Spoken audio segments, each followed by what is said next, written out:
Anthony here with the first installment of the teardown of the 03 WRX EJ20 blocker, the EJ205.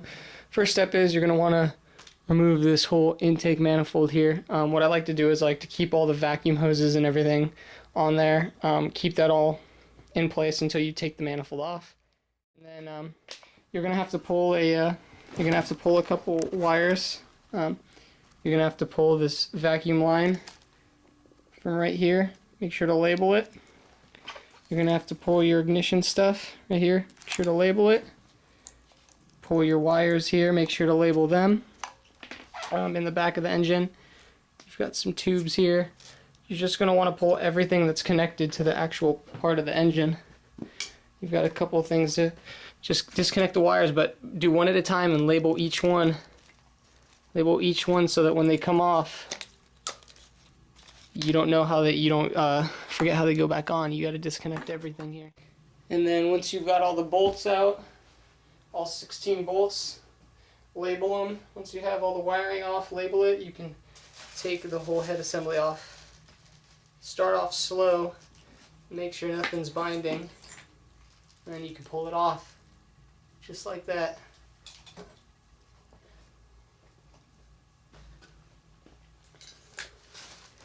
That's how you pull that intake assembly off. Now that the full assembly is off, you can see how many things had to be unbolted. There was a connector here. This is on the front of the engine. There's a connector here, a connector here, a connector here. All three of those were sensors. A vacuum line here.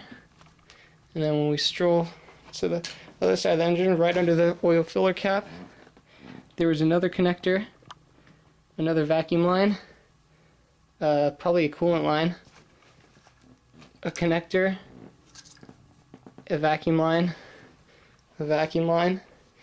and so you can tell there was a good amount of stuff to unplug to get that whole assembly off. And once you pull this apart, you'll see there's a lot more to be done. Now you can see the intake runners lead up here to the actual cylinder head, and you can see the valves in there and everything. So, all right. So next step was to pull off the coolant piping here. Basically, there's just 4 bolts. I believe they're 10 or 12 millimeter. 2 over here, 2 over here, and you pull it off as one piece. I kind of zip tied this piece together just because I don't want to lose the piping. But as you can see,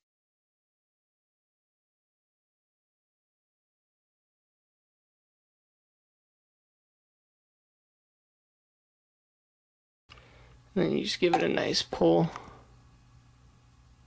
Give it a nice pull off, and oil will come out. So have a drip pan or something. That's the inside.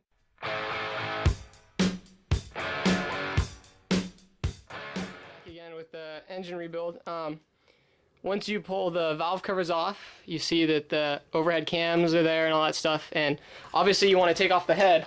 The only issue is the head bolts are actually sitting right behind, like right up in here.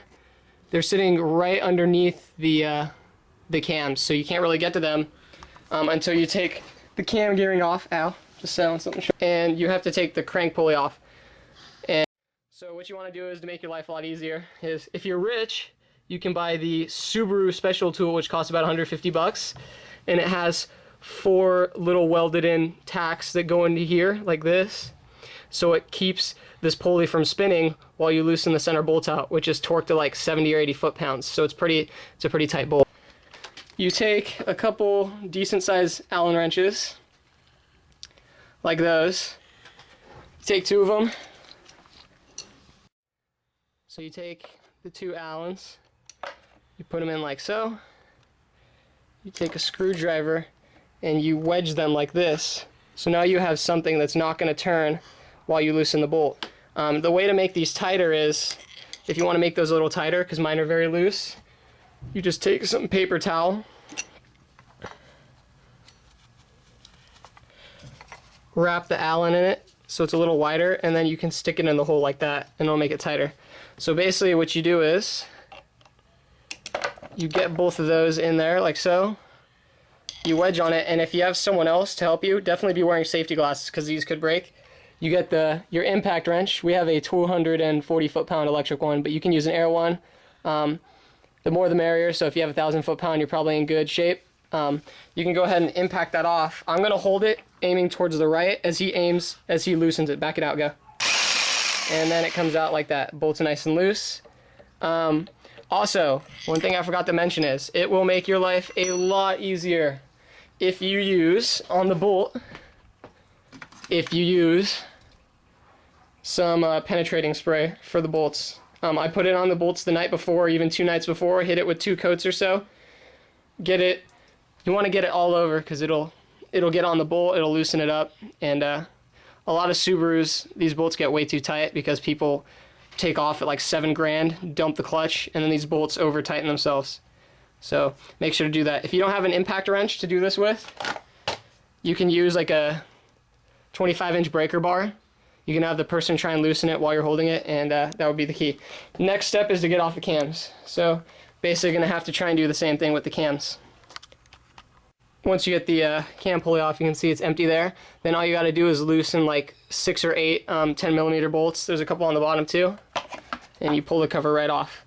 There's 2 other covers that come off on either side. They're the same way. You can just pull those off with a couple bolts. And that's what the front assembly looks like. Alright, so like I said, the next step is the cam bolts. And this is definitely going to be one of the hardest things.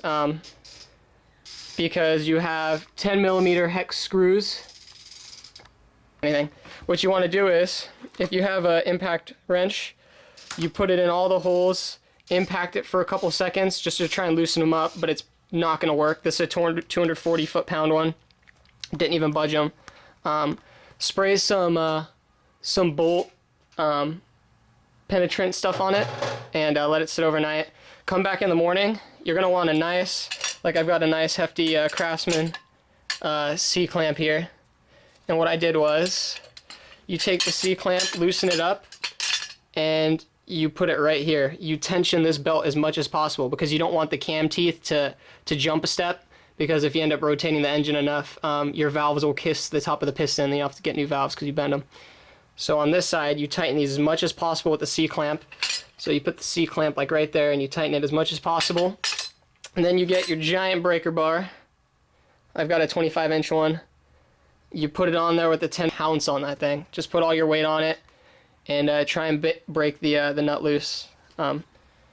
So that's how you do that. And then on this side, you do the exact same thing. This side was a lot easier actually, because you have a little more room to play with. And you can see how loose the belt is now that I tighten it. So you're obviously going to need a new belt. Once that's done, and you pull everything off, and yeah, that's that. Make sure to label them like you've been labeling everything. Make sure you remember which one's on the exhaust and the intake and which side it goes on, if it's left bank or right bank. Keep the same bolts with everything too. And then there's a couple, I believe, 10mm bolts to get just this plastic housing off. And you need to take the plastic housing off to get to the 3rd set of cam bearing bolts. Or I'm sorry, cam bearing bolts. There's one right there, right here, and oops, right there. And that's just for one cam. So you got 3 sets. They're 10mm, so you need to get the plastic parts off first to do so. So what you need to do is you unbolt 10mm right there, 10mm right there, 10 mil right there, 10 mil right there. And then there's another one sitting behind this like idler pulley. So you need to pull that pulley off. And there's a bolt right there. You get it loose. And actually you're going to want to pull the whole plastic assembly off. I just never finished unbolting that screw. Once that's off, you get perfect access to your cams. Take note, guys, where the timing's set and all that stuff, so when you rebuild the engine, you can bring it back to stock. There's diagrams online on all data, process, and all that stuff, or you can find them online too. But never believe what people tell you. All right, make sure you are labeling every single part you pull off the engine like I am. Doesn't matter how many times you've built something. Label it. All right, guys, and then this one came off the right side head. Went on like this. There's 3 bolts on it. 1, 2, 3, and then you also need to loosen the bolt right here to get the plastic piece off. This is for the oil dipstick. So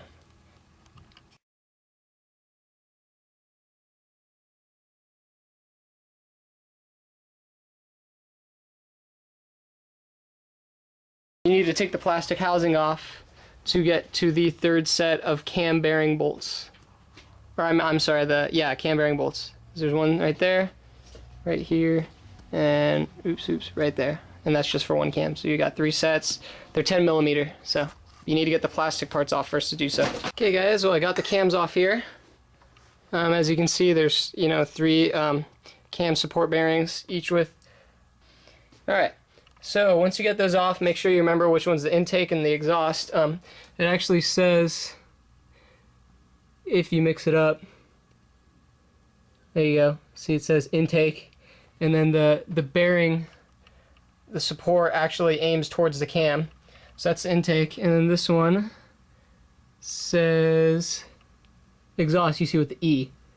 This one has an I, that one's got an E. So you can tell that this is the intake cam and the exhaust cam, and it has arrows pointing towards the cam, so you don't accidentally turn these the wrong way. If you turn them the wrong way, it's not good. Keep the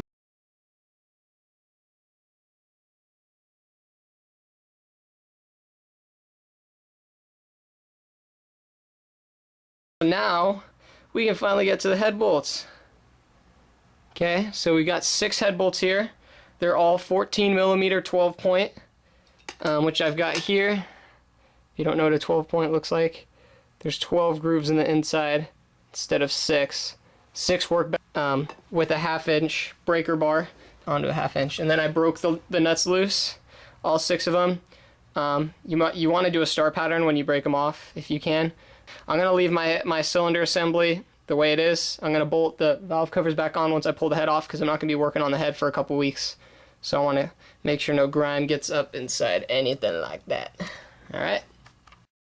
As you can see, guys, there's the 6 bolts there from the head. They're pretty big bolts. And there is the cylinders. As you can see, the cylinder right here was having some blow-by. We're getting some oil up in the top of the engine and causing some misfires and stuff, as opposed to this one, which looks pretty good. Still got some good grooves in the wall. I haven't moved this one yet. Here's the head for you. Without the cams and anything, make sure you keep the bolts in the same place. As you can see, I lined them up. So this bolt obviously goes down this hole because it's in the center. The right bottom goes in the right bottom, and so forth. So you want to put all the bolts exactly where they're supposed to go. And yeah, just letting you know, this is on the right side of the engine cylinder head, right bank. To get the head off, not only do you need to pull the head studs out, or the head bolts, like I did, all 6 of them there, but you need to unbolt this screw right here, and there's another one on top right here, and that's to hold this whole oil assembly on. Alright, guys, both heads are off. As you can see, we're getting some blow-by in one cylinder over here, and there's one in one cylinder over there. So we got blow-by in 2 cylinders, and apparently this engine suffered from a rod knock. So we'll find that out sooner or later once we split the block in half. As of right now, though, you need to start pulling off some accessories, like these pulleys, this crank thing, another pulley, more pulley, and this big mama. Dang, this thing looks thick. You can sell that on the market, huh? Alright, let's get to work.